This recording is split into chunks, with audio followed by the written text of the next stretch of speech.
Bismillahirrahmanirrahim. Assalamualaikum warahmatullahi wabarakatuh.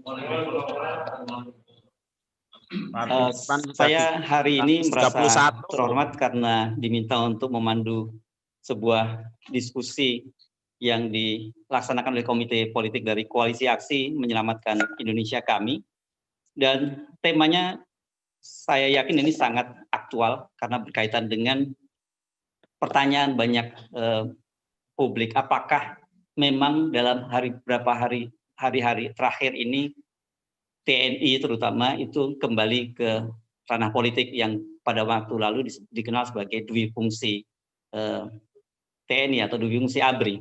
Pertanyaan ini muncul tentu saja berkaitan dengan rame-rame munculnya penerbitan baliho oleh Pangdam Jaya, dan kemudian juga ada wacana yang sempat dilontarkan untuk membubarkan, kalau perlu membubarkan FPI. Ini memang menjadi bagi banyak kalangan merupakan sebuah tanda awal gitu yang kemudian harus mendapat perhatian yang sangat serius dari kita. Apakah betul memang pemerintahan Jokowi, rezim ini kemudian sudah mulai menggoda kembali TNI untuk kembali ke dunia politik. Meskipun istana bahkan kemudian Panglima TNI membantah, tetapi kemudian yang menjadi pertanyaan publik, mengapa kalau itu memang merupakan pelanggaran, tidak ada tindakan apapun terhadap Pangdam Jaya. Karena itu seperti diakui oleh Pangdam Jaya, itu merupakan inisiatif dari Pangdam Jaya. Soal-soal ini akan kita diskusikan, dan kita mengundang salah satu tokoh, yakni Letnan Jenderal TNI Agus Wijoyo. Beliau ini sekarang menjadi Gubernur Lemhanas, dan beliau menjadi sangat penting kita undang karena kita kenal beliau bersama dengan trio pada waktu itu, Pak Agus Wirahadikusuma, kemudian Pak SBY kemudian jadi presiden sebagai salah satu, mereka merupakan figur-figur yang merumuskan TNI untuk melakukan reformasi yang kemudian dikenal sebagai back to basic gitu. Orang TNI di Indonesia tidak memilih back to barak, tapi menyebutnya back to basic, kembali ke jati dirinya sebagai TNI.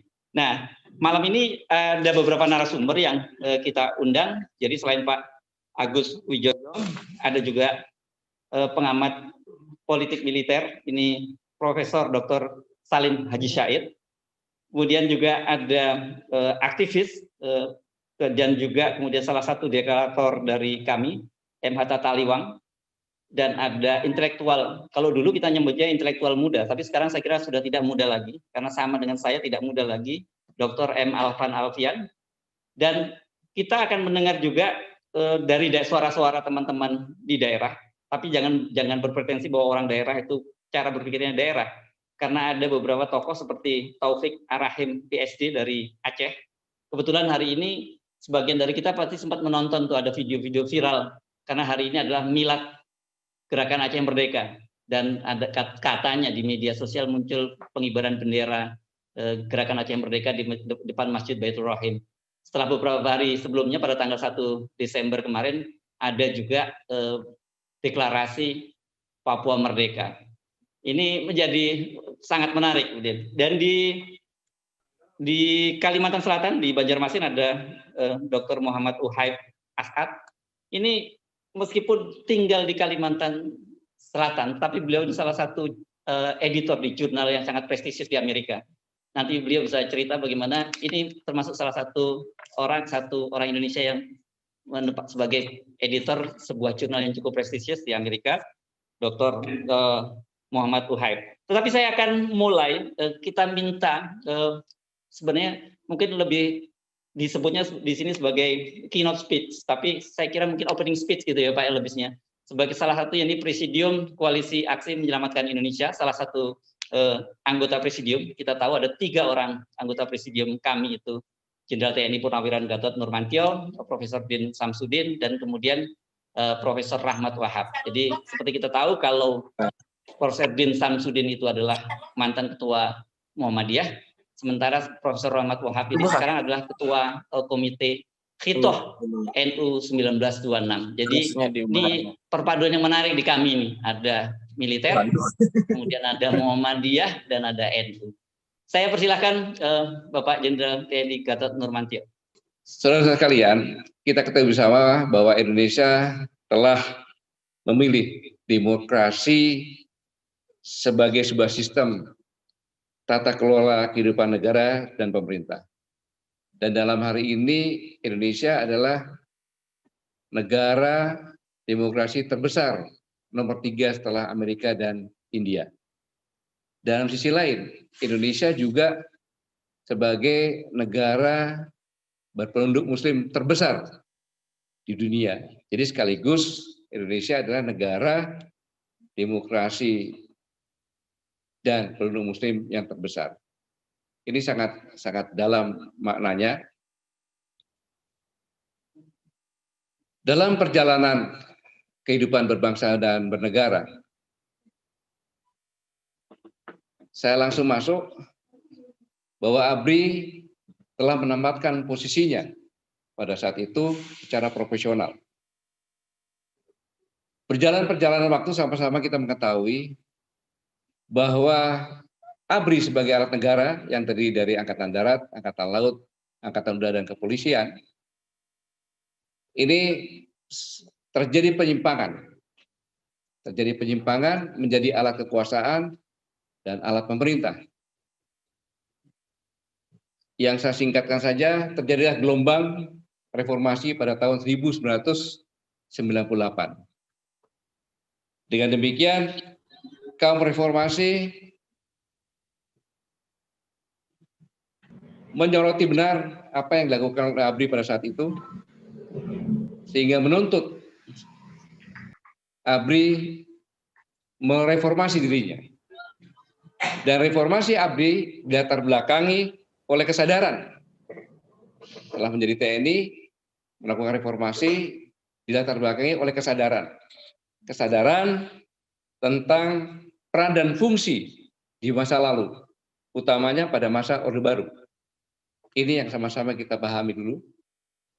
Kemudian maka dilakukan evaluasi terhadap peran dan fungsi tersebut, sehingga melahirkan reformasi TNI yang dilaksanakan secara gradual. Saya ulangi, reformasi TNI dilaksanakan secara gradual, tidak ujuk-ujuk, yaitu tentang doktrin, struktur, dan kultur. Singkat saja, doktrin yang tadinya catur dharma eka karma, ada 4 angkatan, dirubah. Setelah itu hanya TNI saja, jadi tridek di dharma eka karma. Kemudian secara struktur yang diharapkan adalah tidak adanya lagi fungsi sospol, terutama kekaryaan. Yang waktu itu kita kenal dengan difungsi, di mana-mana ada ABRI waktu itu. Kemudian tidak ada lagi fraksi TNI di legislatif. Dan restrukturasi organisasinya seperti sekarang ini, tidak ada lagi Kepolisian Republik Indonesia, di mana Kepolisian Republik Indonesia berdiri sendiri. Dalam perjalanan waktunya, membangun kultur prajurit yang profesional, yaitu prajurit yang tidak berpolitik, tidak berbisnis, dididik, dilatih, dan dipersenjatai, dilengkapi kebutuhannya, dan dijamin kesejahteraannya. Dalam perjalanan ini dilakukan secara estafet dari Panglima TNI setelah 98, secara mengevaluasi terus, kita berjuang karena dari titik nol yang ABRI dalam tanda kutip dibenci dan dimusuhi oleh rakyat, lalu dikembalikan sampai di penghujung 2016. Disitulah TNI sudah mendapatkan posisi sesuai dengan target selama perjalanan 98 sampai dengan 2016. Di mana dari survei yang ada menghasilkan sangat positif, menempatkan organisasi TNI adalah organisasi terpercaya nomor 1 di Indonesia. Hal yang menjadi penting di sini adalah bagaimana mempertahankan posisi TNI ini. Mengapa demikian? Karena TNI dan Polri ini adalah tulang punggung kehidupan berbangsa dan bernegara. Inilah yang harus dipelihara terus sehingga mempunyai kekuatan, return effect terhadap dari luar maupun bisa menjaga sesuai dengan tugas pokoknya di dalam negeri. Dalam konteks ini, kalau kita melihat perkembangan situasi yang terjadi di akhir-akhir ini, ada warning, peringatan bahwa Polri khususnya TNI, karena saya lebih hafal dengan TNI, telah terlihat menjadi seperti pada tahun Orde Baru yang lalu. Ada usaha-usaha untuk menarik menjadi kekuatan. Inilah yang dulu menyebabkan ABRI jatuh pada titik paling rendah. Nah, menjaga profesionalisme TNI bukan tanggung jawab TNI saja, tapi tanggung jawab seluruh komponen bangsa. Untuk itulah kami mengamati dengan cermat setiap kejadian-kejadian di semua daerah, timbullah suatu gagasan, perlu kita melaksanakan forum ini untuk bersama-sama ulun rembuk yang nantinya bisa diberikan kepada TNI dan Polri agar sebagai bahan evaluasi, karena bagaimanapun juga dampak dari kejadian yang sekarang ini seperti yang disampaikan sudah sebenarnya tadi barusan dari Papua terjadi, di Aceh pun sudah mulai terlihat. Apabila ini dibiarkan saja, maka tanda-tanda tentang perpecahan di negara ini dalam kehidupan berbangsa dan bernegara sudah mulai terlihat. Untuk itulah saya benar-benar berbahagia dalam forum ini dan semoga dari forum ini dari masukan-masukan yang ada akan bisa kita ambil intisarinya yang nanti akan kita berikan kepada pemerintah khususnya TNI dan Polri. Ini adalah forum akademik.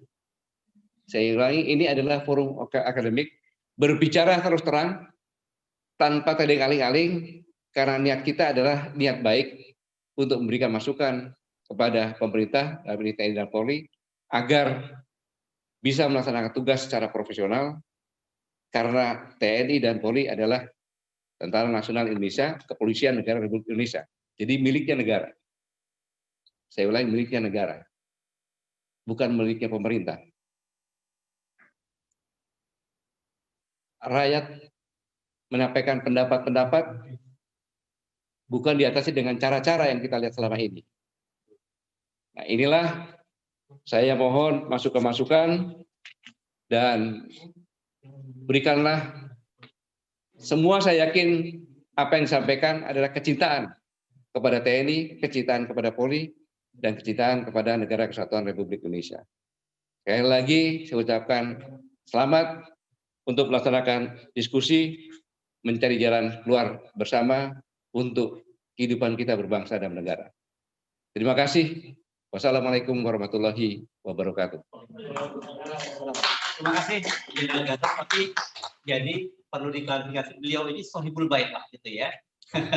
Tetapi jangan lupa, beliau adalah mantan Panglima TNI. Tentu saja beliau punya kapasitas yang tidak perlu kita pertanyakan ketika bicara soal TNI. Karena itu selain sebagai sohibul bait, nanti kita juga undang Pak Gatot dalam dialog-dialog berikutnya. Jadi jangan kemana-mana dulu, Pak. Tapi ada di mana-mana. Gitu. Ya. Oke, sekarang kita mengundang Letnan Jenderal TNI Purnawirawan Agus Wijaya. Pak Agus, silakan Pak Agus. Ya, assalamualaikum warahmatullahi wabarakatuh. Waalaikumsalam warahmatullahi wabarakatuh. Terima kasih atas undangan yang diberikan kepada saya. Saya kira saya berbicara setelah Profesor Salim Said ini. Ada, Profesor Salim Said ada? Ada, tapi tadi pesan beliau, sebenarnya yang lebih paham TNI itu tentu saja adalah Pak Agus dan juga Pak Gatot. karena beliau itu adalah sebagai akademisi yang meneliti TNI. Jadi menurut beliau akan mengomentari dari Pak Gatot dan Pak Agus dulu. Begitu. Lama. Ini kelakuan Pak Salim Said. Baiklah. Jadi sebetulnya saya sudah menyiapkan beberapa PowerPoint, tapi saya dengar memang ada kesulitan teknis, tidak bisa diakses. Jadi saya akan berbicara tanpa slide ya. Pertama adalah berdasarkan artinya di mana sebetulnya kita bisa mendapatkan posisi TNI di dalam Undang-Undang Dasar Negara Republik Indonesia tahun 1945. Bukan di pasal 30, tetapi sebetulnya kalau kita baca yang disebut sebagai lembaga itu ada pasal 10, yaitu Presiden memegang kekuasaan yang tertinggi atas AD/AL/AU, saya singkat saja itu ya. Ini bukan berarti bahwa Presiden tidak memegang kekuasaan tertinggi atas TNI, karena yang diucapkan AD/AL/AU. Ini kontekstual. Pada waktu itu memang masih AD/AL/AU, sekarang TNI. Pasal 11, Presiden dengan persetujuan Dewan Perwakilan Rakyat menyatakan perang, membuat perdamaian dan perjanjian dengan negara lain. Kalau kita mencoba menafsirkan dan dikaitkan dengan ketentuan-ketentuan lain, kelihatannya ini adalah bahwa Presiden memegang kekuasaan yang tertinggi itu untuk apa? Angkatan Darat, Angkatan Laut, Angkatan Udara, yaitu untuk keputusan politik untuk berperang. Ya. Setelah berperang mungkin ada perdamaian dan perjanjian dengan negara-negara lain. Perang itu berarti adalah menghadapi negara lain, ya. Tapi apakah TNI itu bisa dibawa masuk ke dalam wilayah keamanan dalam negeri? Maka pasal 12 mengatakan Presiden menyatakan keadaan bahaya. Syarat-syarat dan akibatnya keadaan bahaya ditetapkan dengan undang-undang. Jadi TNI bisa dibawa masuk, diantaranya adalah apabila suatu daerah dinyatakan dalam keadaan bahaya. Itu yang pertama. Yang kedua adalah saya ingin menjelaskan tentang dui fungsi ABRI di masa lalu. Dui fungsi ABRI itu diwadahi di dalam undang-undang, dalam Undang-Undang RI nomor 20 tahun 82. Pokok-pokok sistem pertahanan keamanan negara. Waktu itu masih ABRI, TNI masih menjadi satu dengan Polri. Maka di situ ada dua fungsi Hankam dan fungsi Sospol. Fungsi Hankam, ciri-ciri dari fungsi ABRI, pada fungsi Hankam, yaitu mempunyai fraksi ABRI di DPR dan DPRD. Yang kedua, kewenangan Komando Teritorial TNI AD selingkup kewenangan Pemda. Ketiga, penanggung jawab keamanan dalam negeri itu ada pada TNI, karena Polri ada pada ABRI sebetulnya. Dan 4, tidak ada eskalasi kewenangan karena tidak ada keadaan darurat yang memisahkan dari tertib sipil. Mungkin tidak terbiasa, tetapi juga karena tidak ada pemisahan antara TNI dan Polri. Di samping fungsi Hankam, ABRI juga mempunyai fungsi Sospol, yaitu 1, prajurit aktif dapat menduduki jabatan politik. Kedua, Mendagri sebagai pembina politik dijabat oleh perwira Angkatan Darat. Lazimnya, atau paling tidak adalah purnawirawan. Ketiga, memiliki fraksi ABRI di DPR dan DPRD. Dan keempat, mendukung kekuasaan melalui pemenangan Golkar. Jadi itu adalah fungsi Hankam dan fungsi Sospol di dalam dui fungsi. Ini ada dalam Undang-Undang RI nomor 20 tahun 82. Saya fast forward untuk saat sekarang bahwa TNI telah melaksanakan reformasi, telah mengakhiri dui fungsi. Tapi pengakhiran dui fungsi dengan TNI tidak punya fungsi Sospol lagi, sebetulnya itu bukan perubahan, tetapi adalah pemurnian kembali peran TNI sesuai dengan Undang-Undang Dasar 45. Sekarang saya buktikan bahwa apakah bisa kita menemukan istilah dui fungsi di dalam Undang-Undang Dasar 45 untuk ABRI? Tidak ada. Jadi itu sebetulnya adalah pemurnian kembali peran TNI sesuai dengan Undang-Undang Dasar 45, dan penyimpangan dari titik itu diawali dengan undang-undang ini, yaitu Undang-Undang Nomor 20 Tahun 82 ini. Itu titik penyimpangan ketika pertama kali diwadahi dalam undang-undang bahwa ABRI selain sebagai kekuatan Hankam juga sebagai kekuatan Sospol.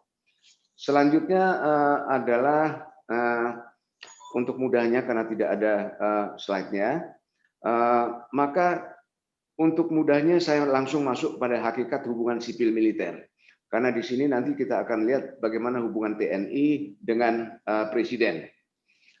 Hubungan sipil militer itu bukan koordinasi, bukan kerjasama, tetapi bersifat hierarkis dalam pengertian teknis, yaitu bahwa sipil militer itu adalah hubungan sipil militer adalah alur pembuatan dan pelaksanaan kebijakan fungsi pertahanan nasional dalam sistem politik, berawal dari perumusan kebijakan oleh otoritas politik sipil, yaitu Presiden, hingga pelaksanaan kebijakan oleh militer sebagai pelaksana fungsi pertahanan. Presidenlah yang mempunyai otoritas politik untuk membuat kebijakan pertahanan. TNI tidak bisa untuk membuat kebijakan awalnya karena Panglima TNI tidak pernah dipilih oleh rakyat. Itu yang menyebabkan bahwa Panglima TNI tidak bisa untuk mengawali pengerahan TNI. Semua harus datang dari Presiden. Lanjut, lantas apa peran otoritas sipil? Yaitu pertama, merumuskan kebijakan. Kedua, membuat keputusan pengerahan militer. Jadi keputusan pengerahan militer itu harus datang dari otoritas sipil. Ketiga, menentukan tujuan pengerahan, tentukan sasaran politik, tentukan sasaran militer oleh otoritas politik. Menentukan tingkat kekerasan, menentukan strategi nasional, dan melakukan kontrol demokratis atau oversight terhadap TNI. Peran militer dalam hal ini adalah menentukan strategi atau cara militer untuk mencapai tujuan politik, mematuhi undang-undang dan loyal kepada otoritas politik, dan melaksanakan manajemen internal untuk menjamin kesiapan operasional TNI. Ini ada ini yang saya sebutkan dwi fungsi tadi. Lanjut, nanti kalau memang ada yang kelewatan, saya bisa silahkan untuk dilihat kembali. Lanjut, dari sini, bukan dari sini. Oh ya, bisa lanjut, bisa lanjut. Lanjut, ini yang tadi saya sebutkan. Lanjut. Baik, saya lanjutkan. Saya lanjutkan. Itu hubungan sipil militer ya. Ini kelihatannya loncat-loncat ini urut-urutan slide. Jadi saya tidak akan mengikuti urutan slide. Kalau slide tidak bisa mengikuti saya, ya sudah, tidak apa-apa. Maka hubungan sipil militer itu, kalau kita lihat sejak tahun 45, Indonesia berasal dari bangsa yang berjuang. TNI dibentuk dari bangsa yang berjuang, yang kemudian dibentuk dari Laskar Perjuangan, PETA, dan ex-Knil. Mungkin tidak perlu saja karena akan mengganggu ini. Pada era Presiden Soekarno, ketika dibentuk, maka pada saat itu belum ada hubungan sipil militer. Pada waktu itu hubungan sipil militer masih dilihat sebagai rekan seperjuangan dalam pejuang kemerdekaan. TNI hadir de facto, terutama TNI AD, hadir de facto sebagai kekuatan pertahanan de jure, tetapi de facto hadir sebagai kekuatan politik, di mana Angkatan Darat bisa punya pandangan politik yang berbeda dari Presiden Soekarno. Jadi belum ada. Mereka masih mencari sebagai perpanjangan dari hubungan rekan seperjuangan dalam pejuang kemerdekaan. Kalau ditanya bagaimana hubungan itu, maka saya akan katakan hubungan itu seperti panitia reuni angkatan. Jadi semua itu kolegial, dibagi-bagi dan tidak ada pembagian fungsi yang kaku, tapi dibagi-bagi sistem. Masuk Presiden Soeharto, itu dilanjutkan dan hubungan sipil militer yang melahirkan dwifungsi itu dilanjutkan lebih intens, di mana ABRI mulai memasuki pemerintahan.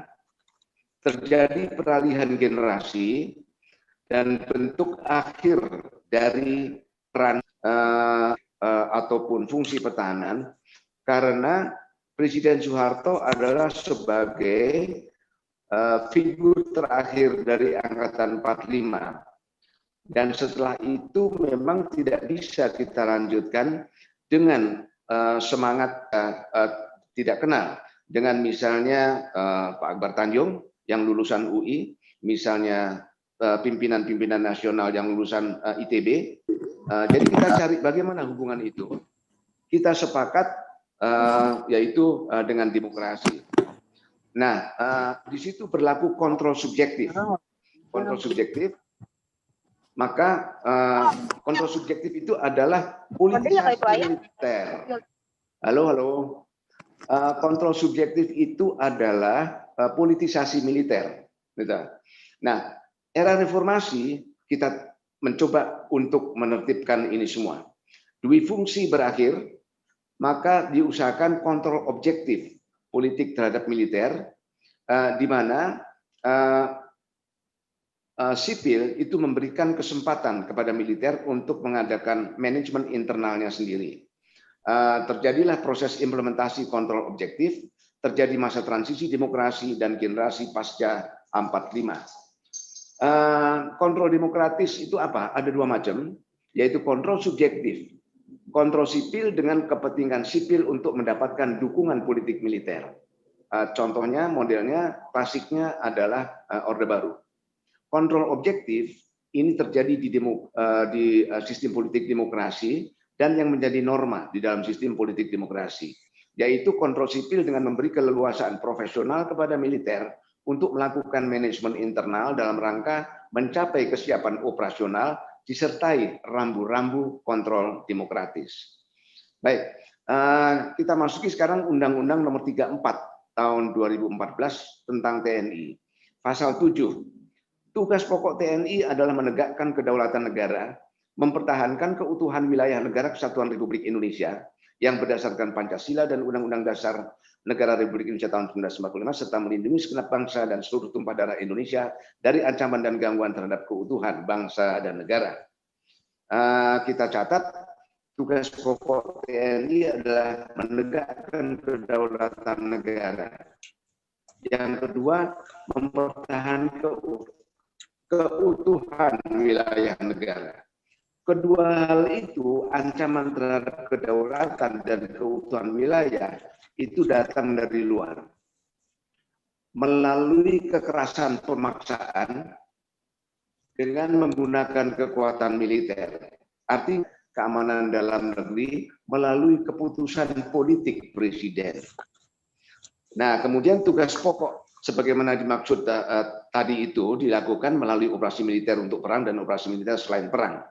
Banyak yang melupakan dan pura-pura melupakan atau sengaja melupakan pada pasal 3 undang-undang tersebut, yaitu ketentuan sebagaimana dimaksud pada ayat 2 tugas-tugas pokok TNI dilaksanakan berdasarkan kebijakan dan keputusan politik negara.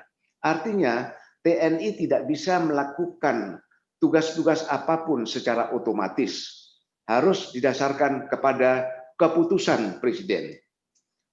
Selanjutnya adalah paradigma baru adalah sebagai titik milestone dari reformasi TNI. Saya tidak akan menjelaskan itu. Ada 3 cara pengerahan TNI. Pertama adalah fungsi organik pertahanan nasional. Kalau TNI melaksanakan pertahanan nasional dalam keadaan apapun dimanapun, TNI sah untuk hadir, gitu.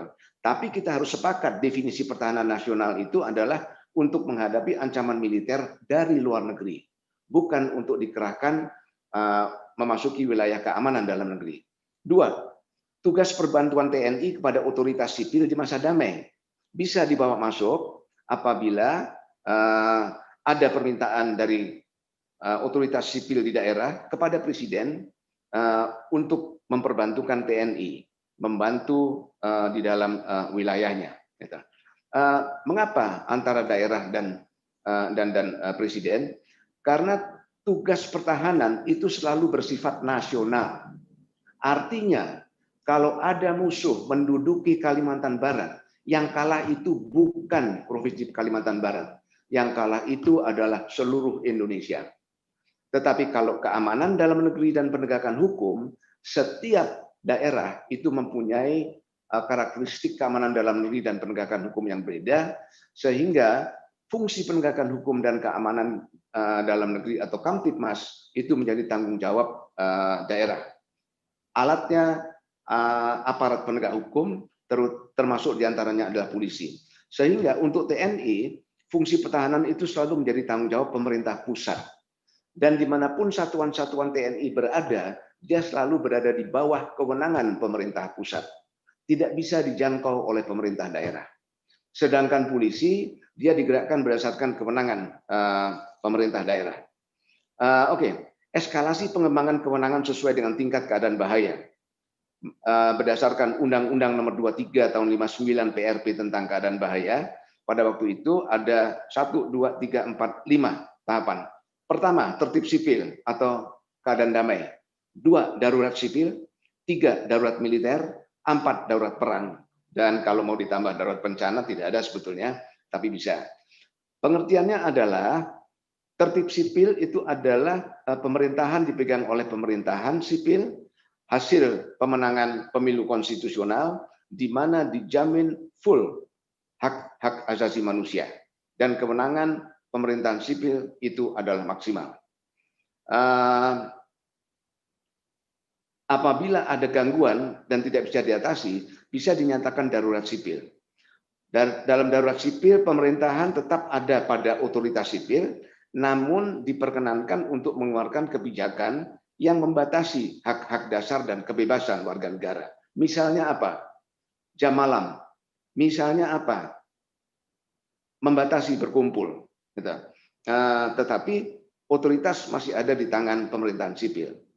Apabila gangguan tidak bisa diatasi, maka meningkat menjadi keadaan darurat militer. Nah, sejak mulai keadaan darurat militer, maka militer menjadi pemerintah. Pemerintahan hasil pemilu itu untuk sementara diistirahatkan untuk menjadi penasehat bagi pemerintahan darurat militer. Tapi yang berkuasa adalah pemerintahan darurat militer. Di sini militer menjadi pemerintah. Apalagi darurat perang, tidak perlu dijelaskan. Apa langkah reformasi yang telah dilakukan? Yaitu penanggalan doktrin trifungsi, meninggalkan keterlibatan TNI dalam politik, penghapusan TNI Polri dalam DPR dan DPRD, tidak lagi menempatkan perwira aktif dalam jabatan sipil, pemisahan TNI dari Golkar, dan meninggalkan keterlibatan dalam masalah keamanan dalam negeri. Kedua, pemisahan Polri dari TNI. Ketiga, perubahan Undang-Undang RI Nomor 20 Tahun 82, yaitu menempatkan TNI sesuai dengan kaidah demokrasi secara eksplisit di bawah supremasi sipil. Tadi itu. Kedua, penghapusan istilah kelompok rakyat sipil bersenjata, Pam Swakarsa, Hansip, Linmas, Rate. Ketiga adalah pembentukan komponen cadangan dengan merumuskan undang-undangnya. Keempat, perubahan Dephankam menjadi Dephan dan dipisahkan dari Mabes TNI. Jadi kalau Dephankam menjadi Dephan, sebetulnya ini sudah pemisahan antara polisi dengan TNI. Sebetulnya tidak ada lagi kerjasama TNI Polri karena mitranya sudah jauh berbeda. Polri itu mitranya adalah kejaksaan, bukan TNI. Sebetulnya ini ada diagramnya, tapi tidak bisa ditayangkan, yaitu tadi seperti tadi dijelaskan, fungsi pertahanan TNI adalah untuk menghadapi ancaman dari luar negeri berbentuk militer. Kalau ada ancaman dari luar negeri berbentuk non-militer seperti COVID-19, maka dia bukan ditangani oleh Kementerian Pertahanan. Dia ditangani oleh instansi fungsional dalam bentuk kebijakan oleh pejabat yang mempunyai kebijakan untuk fungsi itu. Kalau berhasil, maka dia akan menimbulkan ketahanan dan bisa mencegah datangnya ancaman non-militer itu. Contohnya adalah pandemi, Contohnya adalah krisis moneter. Tetapi TNI bisa dibawa masuk ke dalam wilayah keamanan dalam negeri dengan keputusan politik presiden. Sesuai dengan keputusan politik presiden, sesuai dengan konstitusi, untuk memberikan perluasan kewenangan secara terbatas, terbatas dalam wilayah geografis, dan terbatas dalam waktu untuk melaksanakan tugas perbantuan kepada pemerintahan sipil di daerah. Intinya itu. Kemudian ada hal yang belum selesai memang di dalam reformasi TNI Polri. Sementara TNI itu sudah diletakkan di bawah menteri, Polri sekarang ini masih terlalu bebas untuk langsung di bawah presiden. Nah, Polri masih langsung di bawah presiden. Sebenarnya Polri itu harus diletakkan di bawah seorang menteri. Padahal juga polisi, titik berat dari tugasnya itu adalah penegakan hukum dan kamtipmas di daerah. Sehingga keputusan politik untuk mengerahkan Polri di daerah itu berasal dari kepala daerah.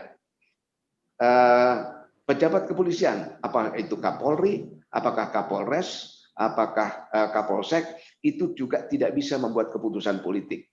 Mengapa? Mereka tidak tidak memegang otoritas politik sebagai pinjaman kedaulatan rakyat. Oleh karena itu mereka dikerahkan oleh pejabat politik. Mereka melaksanakan kebijakan yang dirumuskan oleh pejabat politik, seorang menteri. Oleh karena itu Polri harus berada di bawah seorang menteri. Sekarang yang ada adalah bahwa masalah keamanan dalam negeri itu masih tersebar dan belum ada kebijakan nasional yang terintegrasi tentang keamanan dalam negeri. Oleh karena diperlukan kebijakan nasional yang terintegrasi, saya menyarankan bahwa aparat-aparat pelaksana keamanan dalam negeri seperti Polri, BNPT, Bakamla, sudah waktunya juga untuk menempatkan imigrasi dan bea cukai di bawah portofolio keamanan, di bawah Menteri Keamanan Dalam Negeri. Selanjutnya adalah tingkat keadaan darurat sudah. Bagaimana kedudukan TNI dengan Presiden? Yaitu urut-urutannya adalah konstitusi, Undang-Undang Dasar Negara Republik Indonesia 1945. Kemudian dilaksanakan pemilu atau pilpres sebagai pelaksanaan dari konstitusi. Terpilihlah presiden melalui pemilu dan pilpres. Nah, di situ presiden sebagai perpanjangan tangan dari konstitusi. TNI harus loyal kepada presiden. Tetapi juga diingat bahwa presiden itu hadir ex officio sebagai panglima tertinggi untuk tugas perang. Mengapa? Karena perang adalah keputusan politik bangsa. Yang berperang adalah bangsa. Presiden adalah pimpinan politik bangsa untuk berperang dengan negara lain dengan elemen utamanya TNI. Dalam fungsi itulah presiden panglima tertinggi untuk memimpin bangsa berperang. Bukan untuk politisasi TNI dan bukan untuk mencampuri manajemen TNI. Yang kedua adalah bahwa bagaimana kalau terjadi penyimpangan oleh presiden terhadap konstitusi. Maka pada hakikatnya loyalitas dan kepatuhan TNI itu ditujukan kepada konstitusi. Apabila memang tadi saya katakan, apabila presiden itu mendapat mandat melalui pilpres sebagai perpanjangan dari konstitusi, TNI itu harus loyal kepada presiden. TNI loyal kepada presiden hasil pilpres konstitusional. Tetapi bila presiden menyimpang dari konstitusi, TNI tidak punya otoritas politik untuk menilai presiden. Penilaian terhadap presiden merupakan isu politik, diselesaikan melalui proses politik. TNI tidak masuk politik loyal, tidak masuk politik, dan loyalitas ditegakkan terhadap konstitusi. Tadi sudah. Kemudian apa kaidah dasar tugas perbantuan TNI kepada otoritas sipil di masa damai? Tugas pokok konstitusional TNI adalah pertahanan, tadi saya katakan. Pertahanan adalah upaya menjaga kedaulatan negara dan keutuhan wilayah nasional dari ancaman militer dari luar negeri. Fungsi pertahanan selalu bersifat nasional dan menjadi tanggung jawab pemerintah pusat. Tugas pokok TNI pada akhirnya adalah perang. Artinya, anggaran yang diberikan kepada TNI itu semaksimal mungkin ditujukan untuk membangun kekuatan perang. Selanjutnya adalah tugas-tugas operasi militer selain perang pada dasarnya adalah civic mission. Tugas lain ketika TNI dibentuk dan dilengkapi untuk perang, tetapi belum ada perang dan ada kebutuhan untuk tujuan kepentingan nasional, maka Presiden bisa mengerahkan TNI untuk operasi militer selain perang, yang pada hakikatnya merupakan pendayagunaan aset dan sumber daya TNI yang karena tidak ada perang menganggur, dapat digunakan untuk mendukung kepentingan nasional. Apa kaidah dasar tugas perbantuan TNI pada otoritas sipil di masa damai? Yaitu dikenal sebagai tugas perbantuan TNI kepada otoritas sipil di masa damai, kebanyakan adalah kepada pemerintah daerah. Tugas perbantuan dilaksanakan berdasarkan keputusan politik pemerintah, presiden dan pembantu fungsionalnya. TNI tidak dapat menentukan sendiri apa yang harus dilakukan karena tidak memegang mandat politik. Panglima TNI tidak pernah dipilih oleh rakyat. 4. Tugas perbantuan TNI selalu bersifat sementara atau darurat dengan ketentuan politik tentang tugas, lingkup wilayah, dan waktu. Apabila tugas itu selesai, kembali kepada tugas fungsional atau tugas konstitusional. Prosedur dan mekanika tugas perbantuan TNI untuk keadaan yang berulang, bencana alam, dalam frekuensi tinggi, dan memerlukan kecepatan dapat dituangkan di dalam prosedur operasi tetap atau standing operating procedures. Artinya karena bencana alam itu bisa datang sewaktu-waktu dan berulang, bisa dibangun sebuah prosedur operasi tetap. Kepala daerah bisa menggunakan satuan TNI-nya yang ada pada lokasi terdekat, asal segera laporan kepada Presiden atau satu dan lain hal. Apa tantangan terhadap reformasi TNI? Yaitu pertama, ambivalensi dan kebingungan pada masa transisi demokrasi akan menjadi proses reformasi TNI bukan sebagai proses yang linear dan jelas. Maju, mundur, maju, mundur, maju, mundur. Akan sangat bergantung kepada kesiapan institusi pengganti yang menjalankan fungsi non-militer TNI yang lama. Otoritas politik untuk menjalankan keputusan politik dan manajemen sumber daya, Polisi Nasional untuk menegakkan hukum dan keamanan internal harus efektif, sehingga tidak perlu sedikit-sedikit TNI, karena itu bukan wilayah kewenangan TNI. Kepercayaan diri elit politik nasional untuk tidak mengajak atau membujuk TNI untuk kembali masuk politik, baik sebagai lembaga ataupun sebagai perseorangan. 3. Efektifnya fungsi kontrol demokrasi oleh parlemen dan masyarakat harus mengerti dan harus punya pemahaman justru untuk menjaga bahwa TNI tidak dibawa masuk ke politik. Efektifnya kebijakan yang dijalankan oleh otoritas politik untuk menuntaskan reformasi TNI. Efektifnya kebijakan Komando TNI untuk mengembangkan budaya dan profesionalisme TNI dan peran barunya, dan siapapun, lembaga maupun individu, tidak tertarik untuk melibatkan ke dalam politik. Ancaman terhadap proses reformasi apa? Kegagalan terhadap proses demokrasi dapat menggoda TNI untuk kembali masuk politik dengan dalih menyelamatkan negara, apalagi kalau diundang oleh sipil. 2. Munculnya sosok pemimpin nasional dengan pandangan politik ultranasional melalui proses demokratis untuk mengajak kembali TNI guna mendukung kekuatan politiknya. Terakhir, apa pelajaran yang bisa kita tarik dari reformasi TNI? Pertama, secara esensial, proses reformasi TNI adalah mentransformasi TNI dari tentara pejuang kemerdekaan menuju kultur dan profesionalisme dari sebuah militer profesional yang diberi mandat dengan misi pertahanan nasional di bawah kontrol demokratis. Kedua, proses reformasi TNI bukan sebuah perubahan atau diskontinuitas, melainkan pemurnian kembali peran dan otoritasnya sebagaimana diamanatkan dalam Konstitusi Undang-Undang Dasar 1945. 3. Fase awal proses reformasi TNI merupakan proses yang dimulai dari dalam diri TNI sendiri, makanya berjalan lancar. Pada akhirnya hal ini menyebabkan proses reformasi menjadi relatif lebih mulus dan merupakan kontribusi TNI bagi proses transisi nasional menuju demokrasi. Keempat, TNI mampu untuk memulai proses reformasi dari dalam diri TNI. Mengapa? Karena banyaknya perwira TNI yang mendapat kesempatan melihat contoh militer profesional dalam fungsi pertahanan dalam sistem politik demokratis melalui berbagai studi komparatif. Kelima, Keterlibatan mendalam TNI dalam politik merupakan sebuah kondisi yang tidak terhindarkan dari fakta sejarah perjuangan kemerdekaan. Ingat, di antara cikal bakal TNI itu adalah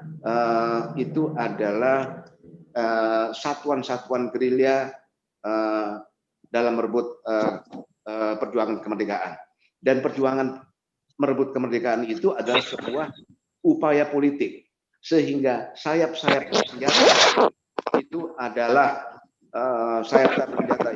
sebetulnya sudah bermuatan politik.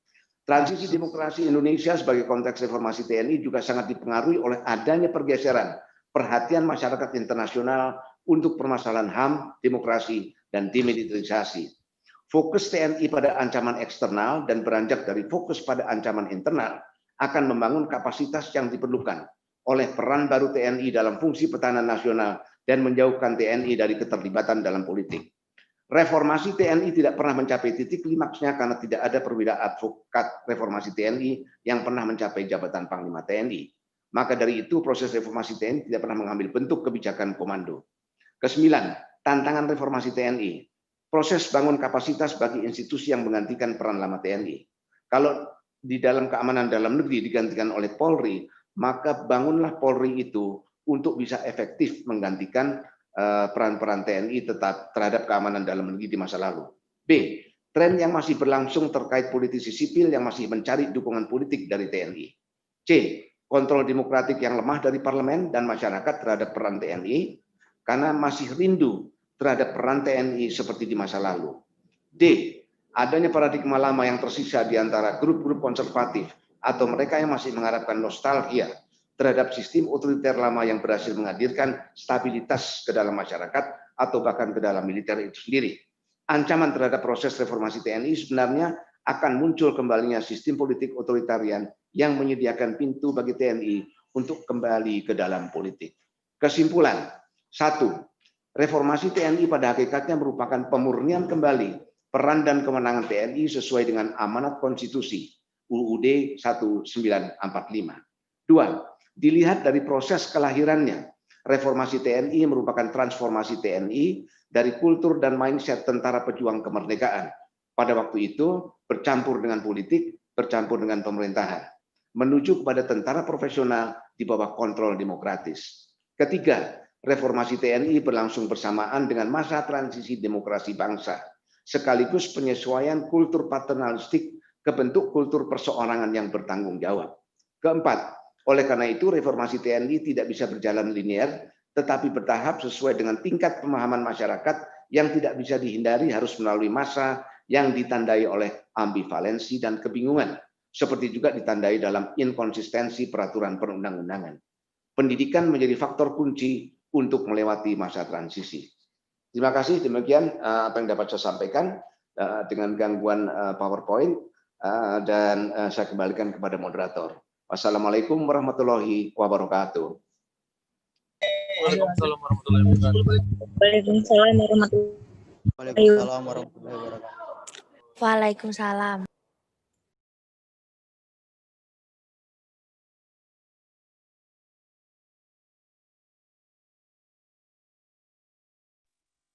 Waalaikumsalam.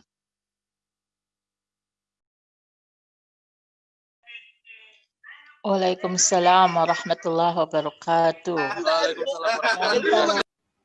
Waalaikumsalam.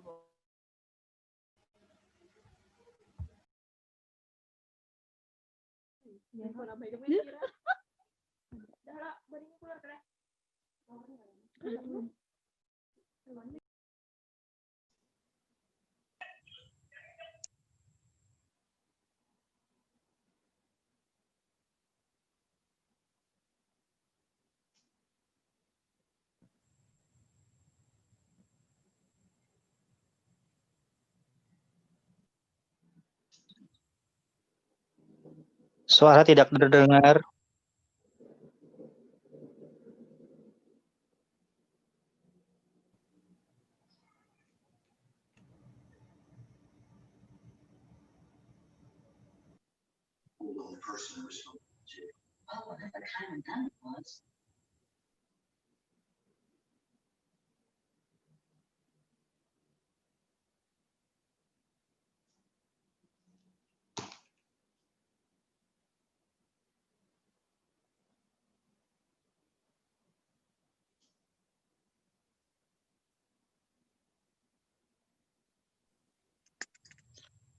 Mana nih hostnya?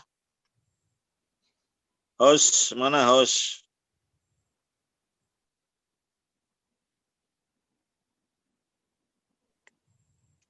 Hostnya mana hostnya?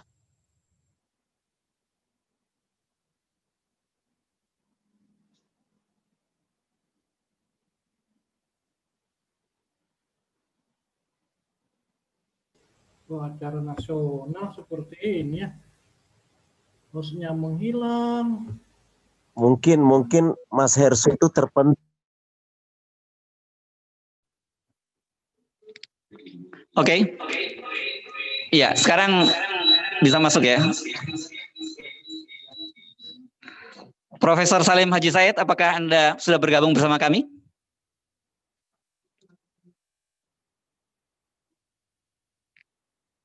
Belum ya? Sudah ya? Prof. Salim? Sudah. Mute itu. Ya, sudah. Sudah kedengeran? Ya, apakah bisa dengar suara saya, Profesor Salim Said? Jelas sekali. Oh, oke, alhamdulillah. Ini kelihatannya segar sekali. Ya, berjuang tadi membuka channel. Oke. Yang menarik tadi pemaparan dari Pak Agus Wijoyo kan itu luar biasa sekali, reformasi TNI. Tetapi saya kemudian teringat memang salah satu buku atau teori dari Profesor Salim Haji Said ini, disertasinya beliau di Ohio State yang berkaitan yang judulnya The Genesis of Power, ini berkaitan dengan TNI ya. Dan salah satu di situ kan disebutkan bahwa keterlibatan TNI itu berarti push dan pull. Ini mau ngambil 50 ada faktor dorong dan ada faktor tarik. Artinya ada dorongan dari internal TNI dan ada faktor tarik dari masyarakat sipil. Nah, apakah Profesor Salim Haji Said melihat sekarang ini ada tanda-tanda bahwa otoritas sipil itu kembali menggoda militer atau TNI, terutama dalam kasus kemarin ribut-ribut antara Pangdam Jaya dengan FPI? Begini ya, ini secara berjamaah dalam sejarah Indonesia itu kekuatan-kekuatan politik itu mencoba menarik-narik tentara ke pihak mereka. Oke, contohnya banyak sekali. Kalau saya boleh memberi contoh-contoh, ya, yang semua kita tahu kejadian akibatnya. Pertama yang gampang kita ingat adalah ketika Gestapo itu ada pasukan Cakrawirawa yang dipakai oleh Untung untuk melancarkan Gestapo. Pasukan-pasukan yang dipakai Untung itu adalah yang dibawa dari Jawa Tengah, ya, di Banteng Raiders, itu kebanyakan berasal dari Laskar Minyak di zaman revolusi kiri, merah. Itu dipakai untuk Gestapo. Lalu di Jawa Tengah, persoalan yang muncul di Jawa Tengah setelah Indonesia merdeka, itu ada batalion 426, ya, yang itu memerlukan operasi dari Diponegoro untuk mengatasinya. Siapa ini orang-orang 426? Ini adalah bekas Hizbullah. Oke, yang tadi itu bekas Laskar Merah, yang ini adalah bekas Hizbullah. Ketika terjadi peristiwa 17 Oktober di Jakarta, itu 52 ya? 52 ya. Itu banyak perwira-perwira Siliwangi atau perwira-perwira yang berasal dari Siliwangi, baik di MBAD atau di KMKB Jakarta, ya, itu adalah orang-orang binaan Syahrir di zaman Jepang, PSI. PSI, ya. Lalu Gestapo lagi, perwira-perwira TNI yang terlibat Gestapo itu banyak sekali binaan Syam Kamaruzaman yang adalah veteran pemberontakan Madiun tahun 48 yang tidak sempat dibersihkan karena setelah peristiwa Madiun itu Belanda menyerang menduduki Jogja. Pak Dirman menganjurkan kita semua beramai-ramai berperang melawan Belanda. Lalu setelah Belanda selesai perang, tidak ada kesempatan untuk melakukan pembersihan di dalam tentara. Masuk saja semua di TNI. Jadi bekas-bekas Madiun itu banyak di dalam TNI. Inilah yang memfasilitasi kerja Samgamaruzzaman membina perwira-perwira yang kemudian dipakai untuk Gestapo. Nah, apa yang mau saya katakan dengan ini? Sejarah tentara kita itu adalah sejarah godaan dari otoritas sipil. Golongan sipil, termasuk otoritas sipil juga. Kenapa? Ini saya kira karena persoalan yang mendalam adalah pertama, bangsa ini adalah fragmented society yang saya uraikan berkali-kali di mana-mana, panjang lebar. Okay? Karena fragmented itu tidak bisa percaya satu dengan yang lain. Saya selalu ingat ucapan Jenderal Simatupang almarhum. Beberapa waktu sebelum meninggal saya interview. Yang saya ingat betul ucapan beliau begini. Seandainya PNI dan Masyumi setelah pemilu 55 bisa bekerja sama, tidak perlu ada dui fungsi. Artinya, kalau sipil bisa mengatur negeri, nggak perlu ngajak-ngajak tentara. Nah, itu yang terjadi. Usaha-usaha kekuatan sipil mengajak tentara, itulah saya kira yang mendorong Nasution berpidato jalan tengah. Nggak bisa dihindari. Begitu ya. Nah, harus diingat, jalan tengah itu bukan dui fungsi. Yang membuat dui fungsi itu adalah Bung Karno. Kenapa? Bung Karno menarik tentara masuk ke dalam Golkar.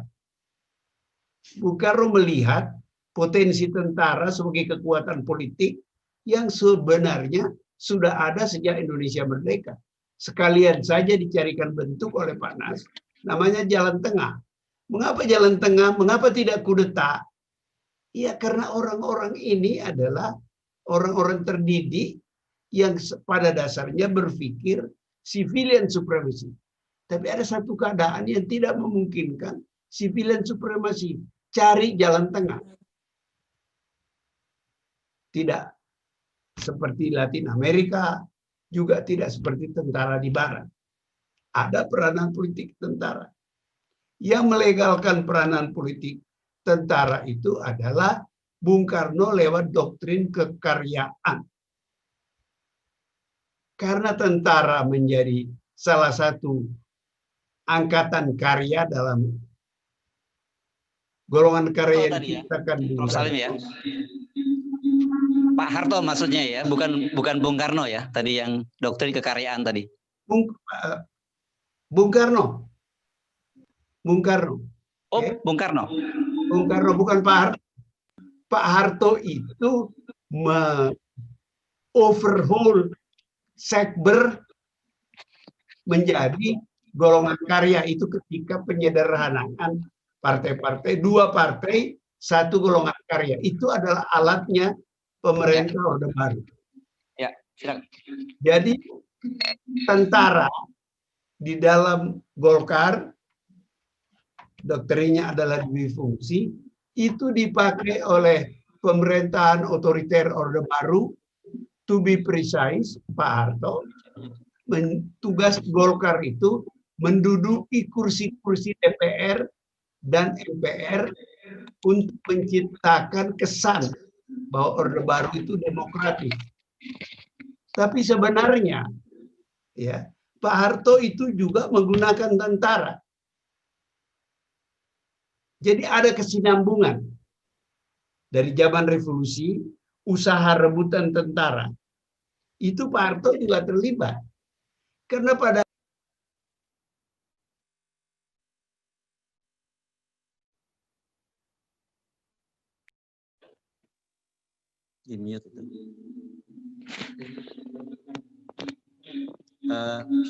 mungkin di mic-nya di on kan, Prof. Salim. Oke.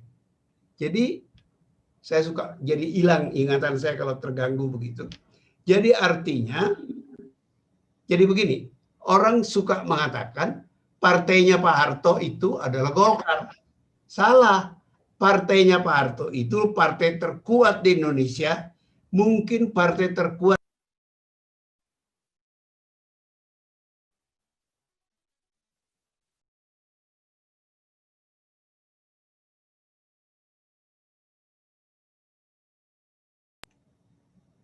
Gimana? Kedengeran? Kedengeran, Prof. Ya, baik. Saya terus. Jadi bisa kita lihat Orde Baru itu adalah berhasil untuk bertahan lama karena Pak Harto berhasil. Ini kok jadi double suara saya kembali lagi. Karena Pak Harto berhasil menguasai tentara. Soekarno gagal dengan memasukkan tentara ke golongan karya. Sebenarnya Bung Karno ingin menguasai tentara. Anda lihat cerita mengenai bagaimana Bung Karno berhasil menjadikan Omar Dhani Angkatan Udara sebagai anak emasnya. Tidak berhasil di Angkatan Laut. Karena Marta Dinata adalah temannya ya Nasution dari zaman Jepang. Gitu ya. Nggak berhasil Bung Karno. Yang berhasil Pak Harto. Dia menggunakan doktrin dui fungsi dan dia tampil sebagai personifikasi dui fungsi itu. Tentara sendiri diatur-atur saja oleh Pak Harto. Yang berkuasa adalah Pak Harto. Nah, ini juga harus dimengerti untuk melihat terjadinya reformasi. Tadi sudah diuraikan sebagian oleh Pak Agus. Reformasi TNI tahun 2000. Ada dua hal yang bisa segera kita sebut sebagai penjelasannya. Pertama, tadi Pak Agus sudah menyebut itu, tentara yang reformasi tahun 2000 itu bukan pejuang 45. Mereka tentara profesional. Tidak ada ikatan-ikatan seperti generasinya Pak Harto yang merupakan sambungan dari generasinya Jenderal Sudirman, Nasution dan sebagainya. Ini adalah generasi muda dididik secara profesional, ya. Dan bagi mereka aneh itu praktek-praktek tentara dipakai oleh Soekarno di zaman Orde Baru. Itu salah satu faktor yang mudah bagi mereka untuk melepaskan dui fungsi. So, dui fungsi itu tidak ada artinya apa-apa sebagai kekuatan tentara. Itu dipakai untuk menjadikan tentara sebagai alat dari kekuasaan. Begitu. Jadi begitulah kita mengerti bagaimana selalu ada usaha untuk menguasai tentara. Saya kira sekarang orang mengeluh, polisi juga berada dalam posisi itu karena posisi sekarang, zaman sekarang ini, polisi itu sudah menjadi dirinya sendiri. Artinya begini, di zaman dui fungsi, polisi itu junior partner, senior partnernya TNI. Sekarang polisi sudah menjadi kekuatan, lepas dari kontrol TNI. Dulu kan Panglima ABRI kan polisi nggak pernah, yang pernah tuh zaman Orde Baru selalu Angkatan Darat, senior partner. Sekarang dia menjadi dirinya sendiri, kekuatan tersendiri dengan alat-alat berkuasa yang penting. Misalnya sekarang itu salah satu alat yang dipakai oleh polisi kan baris krim itu senjata ampuh dari polisi. Polisi itu bisa menjadi alat untuk mengkriminalkan orang, lawan politik penguasa, bisa juga dirinya sendiri mengkriminalkan orang-orang yang dianggap merupakan ancaman bagi hegemoni polisi. Oke. Dalam hal seperti inilah muncul macam-macam soal. Banyak keluhan. Saya ini guru besar ilmu politik, mengajar di polisi dan Universitas Pertahanan. Saya menghadapi banyak sekali pertanyaan mengenai itu. Sebagian pertanyaan itu sudah dijawab Pak Agus tadi. Jadi saya nggak perlu mengulangi lagi. Yang saya mau tekankan, kalau saya salah Pak Agus, harap dikoreksi. Tentara itu, militer itu bergerak atas keputusan politik. Polisi tidak. Polisi kalau di tengah jalan ketemu copet, dia nggak perlu lapor kepada Pak Presiden. Pak Presiden ada copet, bisa ditangkap apa enggak? Nggak perlu. Sudah standing prosedur dari polisi melakukan itu. Tentara tidak bisa. Ada tugas-tugas dalam negeri tentara, tadi sudah dijelaskan oleh Pak Agus. Tapi itu tidak otomatis. Harus ada keputusan politik pemerintah. Nah, di mana kekuasaan politik itu adalah di tangan orang yang dipilih rakyat. Paling tinggi itu adalah presiden. Dan kemudian ada aturan ke bawah. Jadi, kalau ada kritik, kalau ada keluhan terhadap tentara, dianggap atau dipandang melakukan tindakan-tindakan yang sebenarnya bertentangan dengan aturan-aturan yang tadi dijelaskan Pak Agus, maka sebenarnya orang nggak usah mengeluh, tidak perlu ribut. Mereka harus mengeluh kepada pemerintah. Tanya pada pemerintah. Misalnya saya ditanya di kelas saya, Pak, dulu dui fungsi tentara, kok sekarang polisi? Saya bilang, baik di dui fungsi zaman Orde Baru maupun sekarang ini, itu semua gerakan itu, keputusan itu, kebijakan itu adalah keputusan politik pemerintah. Ya, jadi misalnya banyak polisi yang menduduki jabatan-jabatan non polisi, macam-macam. Oke. Apa yang harus rakyat lakukan? Rakyat tanya kepada DPR, ini ada apa ini? Lah DPR harus memanggil pejabat-pejabat yang berurusan, berkepentingan dengan kebijakan yang dikritik, yang dikecam, yang dipertanyakan rakyat. Jangan mengeluh di depan publik. Ya boleh mengeluh, tapi itu tidak selesai kalau kita cuma mengeluh-mengeluh saja. Pergilah kepada parlemen dan tanya. Misalnya kalau ada tentara yang melakukan tindakan yang dianggap seperti yang sudah dijelaskan Pak Agus tadi itu, bertentangan dengan aturan yang ada, tanya DPR. DPR belum tentu tahu, dia harus cari pejabat yang berurusan dengan itu. Apakah dia minta Panglima TNI atau dia minta Menteri Pertahanan? Saya tidak tahu betul hubungan antara Menteri Pertahanan Indonesia dengan TNI. Kayaknya itu tidak subordinate. Kalau di Amerika jelas, Menteri Pertahanan itu adalah tangannya presiden untuk mengelola pertahanan. Apakah di Indonesia seperti itu? Saya nggak jelas itu buat saya. Oke. Tapi bagaimanapun, DPR harus bisa membawa pemerintah, memberi penjelasan kepada DPR untuk nanti disampaikan kepada rakyat. Jadi nggak usah susah-susah. Tanya aja DPR. Komisi apa yang mengurusi polisi? Tanya. Mestinya DPR itu membawa ke DPR pejabat-pejabat yang berurusan dengan polisi. Tanya kepada mereka, kenapa ini polisi banyak di jabatan-jabatan bukan polisi? Atau kalau tentara, ini kok ada pekerjaan yang mestinya bukan urusan tentara, kok diurusi tentara? Panggil Panglima TNI, tanya. So, saya nggak tahu apakah Menteri Pertahanan terlibat, bisa ditanya oleh DPR sehubungan dengan tindakan-tindakan tentara yang seperti dijelaskan Pak Agus tadi, itu melanggar. Jadi nggak usah ribut. Manfaatkanlah DPR kita itu. Yang menyedihkan buat saya sayangkan, ketika orang mulai ribut, DPR diam-diam saja. Mestinya dia mengambil inisiatif. Panggil Panglima.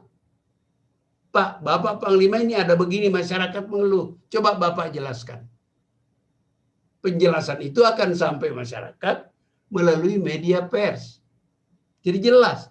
Jadi Panglima TNI dengan pertanyaan-pertanyaan DPR itu dia dididik untuk melaksanakan aturan-aturan yang ada di negeri ini, baik yang mengatur tugas fungsi TNI maupun tugas dan fungsi polisi. Jelas. Jadi jangan kita ribut-ribut, padahal aturannya sebenarnya ada. Sekali lagi, saya ingin mengulangi kesedihan saya. Kenapa kok tidak ada cerita DPR? Yang saya tahu loh, mungkin saya nggak tahu.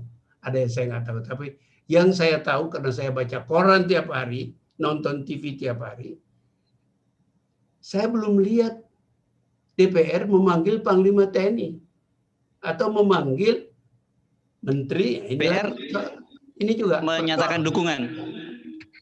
Enggak, saya nggak bicara soal dukungan. Yang saya katakan perlu penjelasan. Negeri ini kan ada yang mengatur. Oke? Kalau Panglima, kalau TNI menurut saya lebih gampang, menurut saya Panglima TNI yang dipanggil ke DPR. Sebab yang paling tinggi keputusan politik itu kan presiden. Kalau kita seperti cara negara lain, seperti cara Amerika, ya Menteri Pertahanan dipanggil. Itu gimana kau mengurus tentara itu? Kok dia mengerjakan pekerjaan yang bukan pekerjaannya? Begitu. Nah polisi juga begitu. Tanya itu, siapa yang bertanggung jawab pada polisi? Persoalannya kita tidak ada menteri yang mengurus polisi. Apa presiden? Karena polisi kita ini kan langsung di bawah presiden. Apa presiden harus dibawa oleh DPR untuk datang ke DPR menjelaskan kenapa banyak perwira polisi menduduki jabatan-jabatan bukan jabatan polisi. Harus dijelaskan. DPR harus tanya. Cuman masalahnya kalau polisi siapa yang mau diundang ke DPR? Di bawah siapa polisi itu? Kalau nggak salah tadi Pak Agus juga sudah menyebutkan itu. Kalau saya sudah lama awal reformasi sudah berbicara polisi itu dalam sejarah Indonesia pernah polisi itu di bawah menteri dan itu lebih rapi karena kalau di bawah presiden lah kan repot bolak-balik presiden diundang ke DPR membicarakan polisi harus ada menterinya yang bertanggung jawab.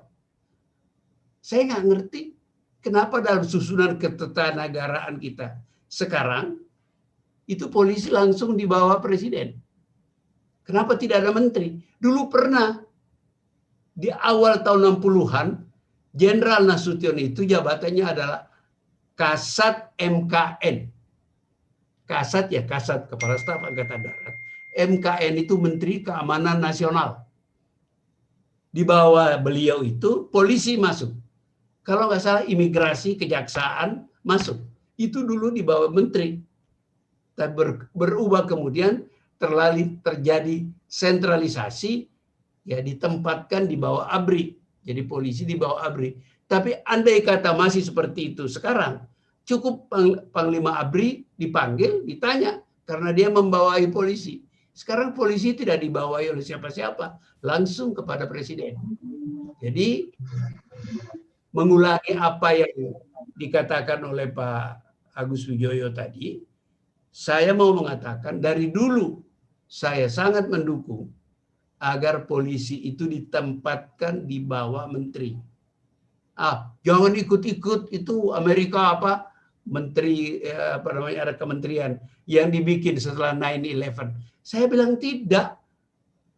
Indonesia itu sudah ada MKN tahun 60. Itu Twin Tower yang dibom itu tahun berapa? Ini kan baru aja. Kita lebih dulu sudah punya kementerian itu. Tapi ya dalam proses terjadi perubahan. Jadi itu kira-kira yang mau saya sampaikan supaya kita memanfaatkan aparat-aparat legal untuk membicarakan persoalan yang menarik. Ya menarik loh. Polisi banyak menjadi komisaris lah, menjadi ini. Ya itu keputusan presiden, ya boleh aja. Tapi dijelaskan dong kepada rakyat. Ada Pangdam yang mau menurunkan poster dan mengatakan mau membubarkan atau merasa boleh membubarkan atau berharap dibubarkan, nggak jelas kalimatnya. Satu ormas. Nah itu harus ditanyakan, apakah tentara punya hak untuk itu? Kalau tentara merasa itu ancaman, dia laporkan dong kepada pemerintah. Karena dia kan di bawah presiden. Dan dia mempunyai alat-alat intelijen. Data-datanya kumpulkan, Panglima TNI bicara sama presiden. Pak, ini ada ancaman begini. Jangan bertindak sendiri-sendiri dan itu membingungkan masyarakat. Membuat orang-orang berdebat mengenai apa itu melanggar aturan apa tidak. Masa kerja kita ribut itu aja. Sedihnya pula, saya ulangi lagi, DPR tidak berbuat apa-apa. Mestinya tanpa diadukan,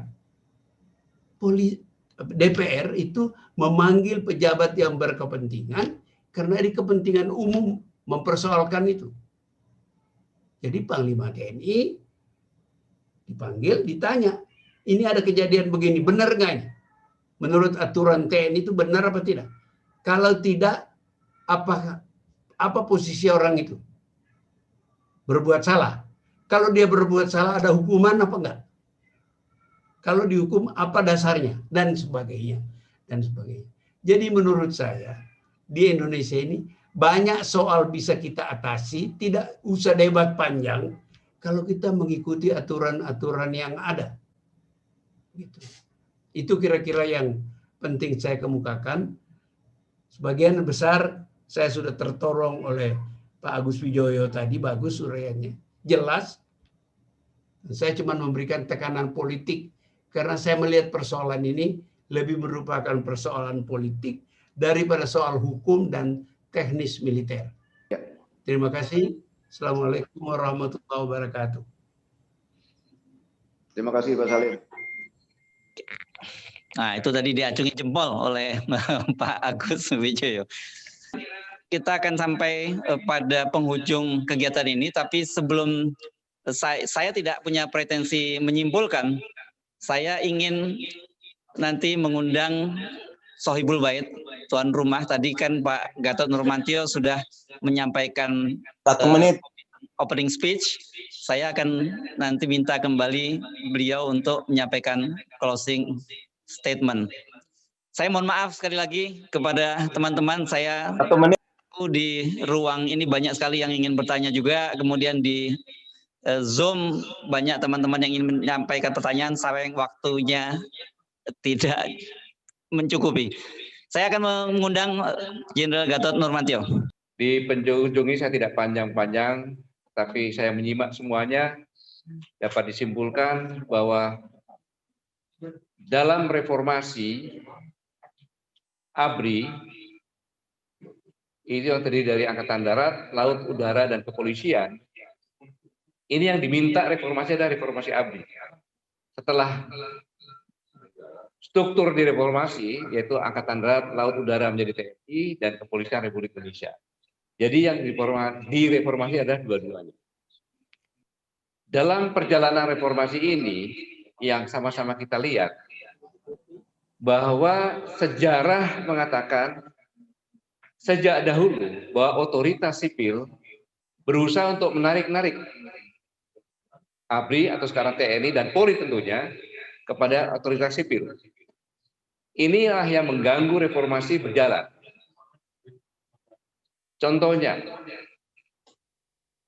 sejarah mengatakan bahwa Pak Harto memegang partai yang sangat kuat, yaitu Partai ABRI. Bagaimana cara memegangnya adalah dengan memberikan difungsi ABRI pada saat itu. Nah, sekarang ini, setelah kepolisian reformasi, muncullah sekarang tentang difungsi juga yang dilakukan oleh Polri. Sehingga ada kekuatan-kekuatan yang ingin memegang kepolisian Republik Indonesia. Inilah yang sangat berbahaya karena sejarah telah memberikan pelajaran kepada kita semuanya. Apalagi TNI itu bergerak atas keputusan politik, sedangkan kepolisian Republik Indonesia tidak berdasarkan keputusan politik, tetapi kejadian-kejadian yang ada, seperti contohkan pencopetan dan sebagainya. Dan kepolisian mempunyai satu lembaga Bareskrim yang tadi pembicara menyatakan bahwa Bareskrim ini bisa membuat putih menjadi hitam dalam tanda kutip, mengkriminalisasi dan lain sebagainya. Dan ini bisa dilakukan mulai dari tingkat bawah, Polsek ke Polres sampai dengan yang paling atas. Agenda-agenda ini yang kekuatan yang sangat luar biasa oleh kepolisian yang kalau tidak waspada pasti otoritas-otoritas sipil akan berusaha menarik dengan indikasi-indikasi yang saya sampaikan. Saya ulangi, indikasi-indikasi yang saya sampaikan tadi adalah berdasarkan pengalaman di mana Pak Harto memegang ABRI sangat kuat karena difungsi. Pada saat itu si TNI sudah dari segi doktrin, struktur, kultur sudah sampai penghujung, di mana dibuktikan kepercayaan publik TNI mendapatkan ranking paling atas sejak akhir 2016 sampai dengan 2018. Kemudian terlihat mulai otoritas sipil mulai menarik-narik. Ini yang sangat berbahaya. Berbahayanya bagaimana? Karena kalau otoritas sipil yang menarik-narik dan masuk ke dalam, dan semua mengetahui bahwa saya untuk menempati jabatan sesuatu yang sangat strategis, saya harus dekat dengan kelompok-kelompok otoritas sipil yang punya kekuatan. Akhirnya yang saya khawatirkan pada saat Kepala Staf Angkatan Darat, terjadilah pelacur-pelacur politik. Dalam arti kata, menjual institusi, menjual anggotanya, untuk justru bukannya ditarik-tarik, sudah ditarik mendekati kekuasaan. Dengan demikian maka nanti isi dari struktur TNI tidak berdasarkan merit system. Maka apa yang diharapkan TNI itu proporsional, kalau yang memimpin itu dipilih dengan tidak cara profesional, dia tidak mungkin bisa menularkan profesional ke bawah karena dia tidak profesional. Jadi sangat berbahaya karena nanti di tingkat TNI untuk mencari jabatan bukan berdasarkan persaingan, berdasarkan profesionalisme dengan merit system, tetapi berdasarkan kedekatan dengan otoritas sipil. Ini sangat berbahaya. Jadi saya perlu mengingatkan bahwa TNI dan Polri ini adalah tulang punggung tegaknya negara kesatuan Republik Indonesia. Baik ancaman dari luar maupun ancaman dari dalam yang secara undang-undang telah dibagi habis kepada TNI dan Polri. Inilah webinar ini sama-sama melihat bagaimana agar dua institusi ini bisa bekerja secara profesional tanpa tarikan-tarikan dari otoritas sipil sehingga benar-benar dapat mengawal jalannya kehidupan berbangsa dan bernegara. Terima kasih atas segala masukannya dan sekali lagi ini adalah forum akademik, kita bebas berbicara, tapi semuanya kita punya nurani, punya niat yang terbaik adalah agar dua institusi di negara ini, yaitu TNI dan Polri, bisa berdiri tegak dan profesional tanpa tarikan-tarikan dari otoritas sipil, sehingga bisa menjaga tegaknya negara kesatuan Republik Indonesia. Mengapa? Karena indikasi-indikasi sudah mulai muncul di Papua Barat, sudah muncul di Nanggala Darussalam, dan ini adalah peringatan bagi kita semuanya. Sekali lagi kepada pembicara semuanya, saya hargai, terima kasih, dan karena terbatasnya waktu, saya yakin banyak yang ingin memberikan masukan-masukan, tapi mungkin bisa dikirim lewat email maupun SMS dan tertulis, karena nantinya akan kita simpulkan dan ini akan kita berikan kepada pemerintah. Sekali lagi, terima kasih atas segala masukan dan pemikiran-pemikirannya. Semoga Allah Subhanahu wa Ta'ala, Tuhan Yang Maha Esa, selalu membimbing kita semuanya dalam melanjutkan pengabdian yang terbaik hanya untuk negara kesatuan Republik Indonesia yang sangat-sangat kita cintai bersama. Terima kasih. Saya berikan kepada Mas Budal. Assalamualaikum warahmatullahi wabarakatuh. Ya, terima kasih Pak Gatot Nurmantio. Saya tidak punya pretensi untuk menyimpulkan karena tadi sudah cukup jelas. Tapi saya ingin mengingatkan pada teman-teman semua yang ikut webinar ini bahwa Koalisi Aksi Menyelamatkan Indonesia memang sedang punya agenda berkaitan dengan webinar ini yang kali ini dilakukan oleh Komisi Politik tapi banyak komite, maksud saya bukan komisi. Ingatnya komisi saja nih Pak. komite politik, banyak komite lain yang juga menggelar webinar dengan pembicara-pembicara yang sangat berbobot. Jadi jangan lupa terus ikuti webinar dari Koalisi Aksi Menyelamatkan Indonesia. Saya Hisman Arif mengucapkan terima kasih atas kehadirannya pada malam ini, atas dan partisipasinya. Mohon maaf tidak semua aspirasi dari peserta webinar untuk ikut berbicara bisa kami akomodir. Kita bertemu lagi dalam webinar berikutnya. Assalamualaikum warahmatullahi wabarakatuh. Waalaikumsalam warahmatullahi wabarakatuh.